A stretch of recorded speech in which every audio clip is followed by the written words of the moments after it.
To the Chairman of the Commission of Elections, Honorable George Erwin Garcia, Honorable Ray Bulay, Honorable Amy Ferolino, Honorable Nelson Celis, Honorable Ernesto Maceda Jr.,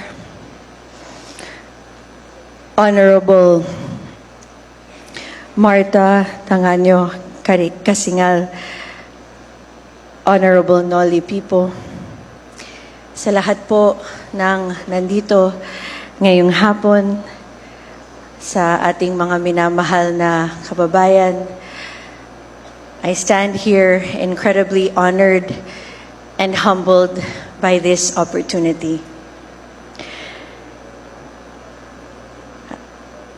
I'm grateful to God that we had a peaceful elections with a very good result. And today, with all humility, tinatanggap ko po ang responsibilidad na ito at karangalan na ito.